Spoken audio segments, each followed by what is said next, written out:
While the concept of old money fashion has captivated people for generations, the advent of social media has given it an almost countercultural dimension.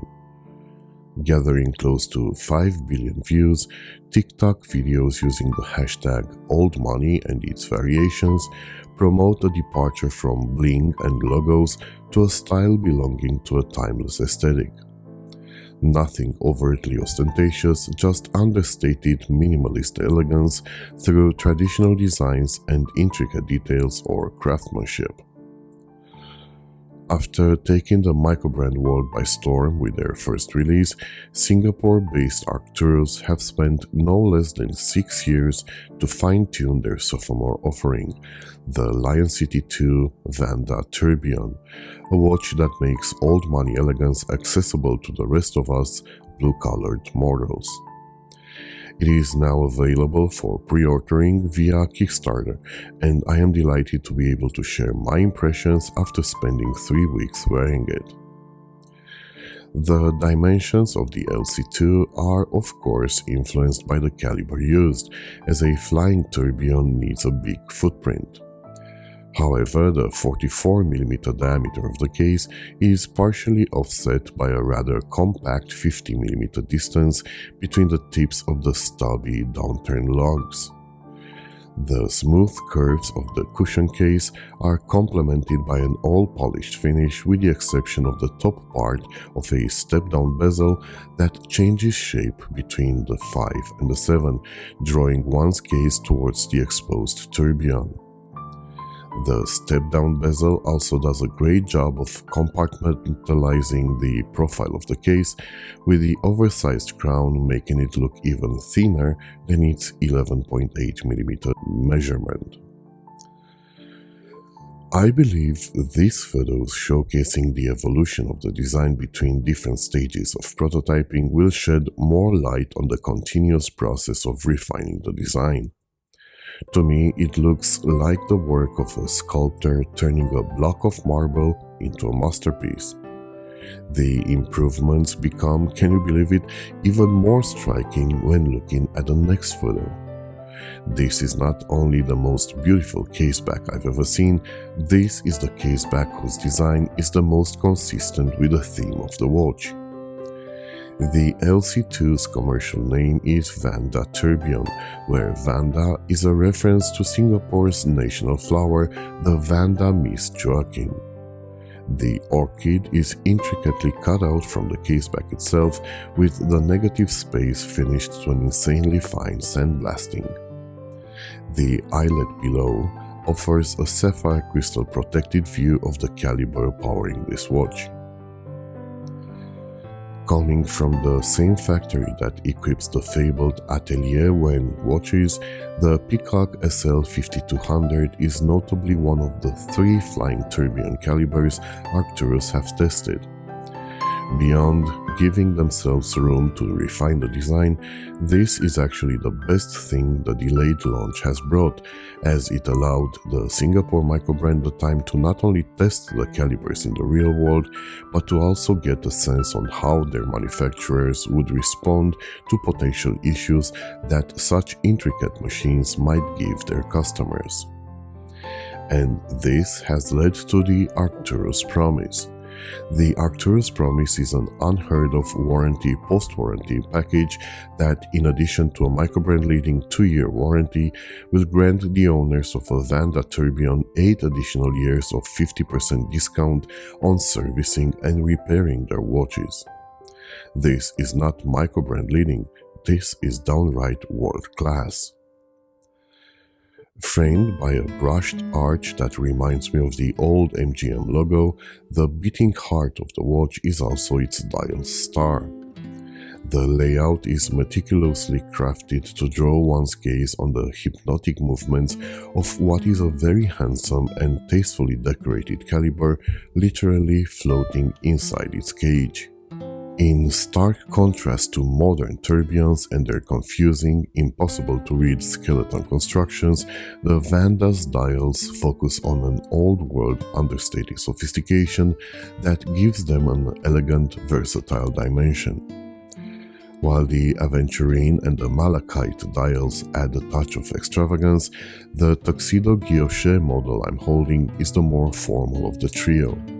The intricate wavy patterns create fan-shaped sectors originating from the pinion all the way to precise cutouts in the donut-shaped horseshoe hour track ranging from 8 to 4. The Roman numerals are also precisely cut into the black bezel, offering glimpses of the plate below. Now, those of you that know I'm not a big fan of Roman numerals will be perplexed to find out that what I consider this particular model's biggest flaw is not being able to see the Roman numerals. Against the white surface of the other two variants, the cutouts look more defined, and their font goes long ways into giving the respective dials more dynamism. However, this variant holds an ace up its sleeve: the seamless transition from the white on black mini train track to the black on white. The transition coincides with another unique design element: the transformation of the bezel into a mantelpiece for the discrete Arcturus badge. The branding's traditional place between the pinion and the 12 o'clock missing marker is taken by a coin engraved with a Vanda orchid properly sized to be framed by the loop of the hour hand. Speaking of hands, this is an original set with the hour pointer loosely based on the Breguet-styled indicator, while the perfectly proportioned minute hand seems to fold into itself at a very acute angle due to the different types of finishing. As expected, particularly when they hover over the industrious tourbillon, the hands hide away and overall legibility seems to be better on the colored dial variants. However, the copious amounts of clear anti-reflective coating ensure that the light that penetrates the sapphire crystal will be reflected only by the handset and the tourbillon, which dramatically improve legibility when tilting the watch ever so slightly. Speaking of the flat sapphire crystal and its unique shape, let's add another notch to Arcturus' impressive string of custom-made components, and we'll soon start wondering if, besides the crown and the strap, there's anything on this watch that hasn't been built from scratch. Because the strap, as good as it is not custom-made, despite being embossed with the brand's name. That doesn't mean it's not a good quality strap. On the contrary, it's good quality full-grain leather, if only a bit stiff due to the padding on its upper thirds. It's got an elegant taper from 22 to 18 mm, and the signed double deployment clasp makes it easy to size and secure to wear. There are also some exciting news, as Arcturus have announced they will offer a complimentary FKM Deluxe strap as a scratch goal for their Kickstarter campaign. Unfortunately, I can't wear the one supplied as it was cut too short, but I love its deployment. Before talking about the campaign, however, let's see how the watch sits on my 19cm wrist. This one seems to be aimed at people whose wrist circumference is larger than 7 inch, but I'm no fashion police. If you think you can pull off a Seiko Samurai or a Bulova Moon Pilot, then you can definitely pull this one off too. Unfortunately, there are no packaging details yet, but I was told the watch will come in an encyclopedia-like decorative box. So, should you ignore, consider, shortlist or buy this watch? Let's be honest, if you are on this channel and not on one of the hundreds that promote AliExpress shoddy manufacturers, you already know this, starting at just under $1,000, is the only option you have when it comes to getting an affordable tourbillon. Let's just go through the USPs Arcturus brings to the table. 100% original design, 2 years warranty, 8 years of half-price maintenance and service, fantastic reputation. So, if you would like to add a tourbillon-powered watch to your collection, my recommendation is to buy the Arcturus LC2 Vanda. The only thing I don't have a firm recommendation for is the dial variant you should go for. I initially lamented that I got in for review what seemed to be the most basic of the dials, but its understated elegance has won me over eventually, to the point that I'm not sure if the Aventuring dial warrants the $450 premium it comes at.